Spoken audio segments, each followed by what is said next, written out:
Hi everyone. So for this video, I'm going to be discussing my college application journey and what I did and schools I applied to and what was important to me throughout the process. So I applied to 11 schools, which is on the higher end than a lot of the people I know, but a lot of people apply to more. I applied to a lot of very selective schools with very low acceptance rates. So I wanted to have enough safeties to fall back on, and I wanted to apply to those really selective schools. So that's why I applied to 11. I ended up applying to 4 safety schools, 3 targets, and about 4 reaches. I did not get accepted into any of my super reaches. I got waitlisted from 3 and denied from 1. It hurt a little, but I got into all my targets and all of my safeties, and so I got into Northeastern and into the honors program, which was a nice surprise. And I got into the University of Michigan, which were my 2 top schools that I got accepted into. So for me, my college application process itself, I in my junior year of my spring of junior year, I tried to start coming up with a list of colleges, but I was really busy with COVID and other things, so I didn't really get that far along with it, and I changed my mind a lot. Like, I remember my dream school was Duke for a little while, and then I never even applied. So you definitely change your mind a lot, and that's completely fine to do. I did, and it turned out fine for me. I also started to write my Common App essay in June of my junior year, and doing that was very helpful for me because when it came to senior year and applying to college, being a senior in the IB program, and playing a fall sport, having a rough draft of that essay done was very helpful for me. Yeah, it was just one less stressor to have on top of all the things happening, and it was really helpful because I could take the time to really make it what I wanted it to be.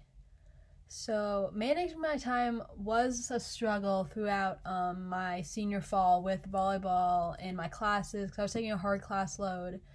But what I did was I ended up applying to 7 schools early action, so non-binding. I did not apply ED anywhere, and then I applied to 4 schools regular decision.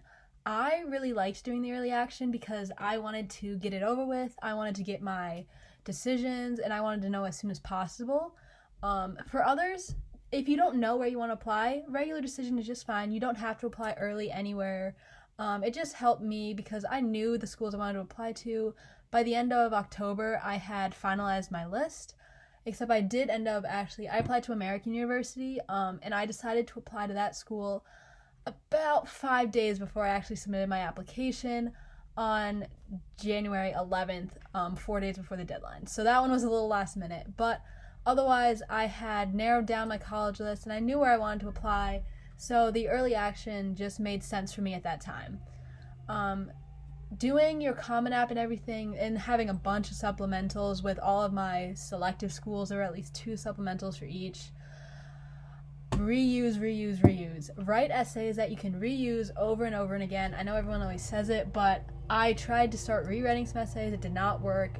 With all the supplementals I had to write, it really helped to have like a basic few that I could change to adapt to each prompt. So that was really helpful for me. Throughout the process, I struggled with asking others for help. I don't really like when other people read my writing, especially some things as personal as your college essays and your supplementals. So I didn't really ask a lot of people to peer review. And so I think that's something you should definitely do is have other people read it. Have a teacher, have friends, have parents. If you're not comfortable sharing that personal information with your parents or friends, maybe find a teacher you trust or literally anyone. Use a grammar online program, anything you can to make that essay as good as possible because there's not that much information on your college application to look at. So having that is really helpful. So in the end, I was choosing between the University of Michigan and Northeastern. So for me, Michigan had always been my dream school. Being born in Ann Arbor, being a Michigan fan all my life, that is where I saw myself going before this even started. And I did get accepted, which was amazing. I was so excited. I applied early, so I found out in January that I got accepted to both Northeastern and Michigan, actually within a few days of each other. But yeah, Michigan had always been my dream school, but after I got my financial aid package and realized that Michigan would cost an insane amount of money for my undergrad, and I want to go to grad school. That's another thing. Cost is a very important thing, and thinking about grad schools, if you are going to grad school, choose the cheaper undergrad. It is the better idea because you're going to have to pay for grad school, especially if the two schools are similar, like academic and well-known, and both good options. Choose the cheaper one, which is what I did. I was happy to go to Northeastern, be in the honors program. I love the school. It's not what I always thought I would do. So it took me a long time to just adapt to the fact that I was rejecting my dream school. Like, I had the opportunity to go, but I did end up turning it down because Northeastern is the better financial decision for me in the long run, and that'll make me happier.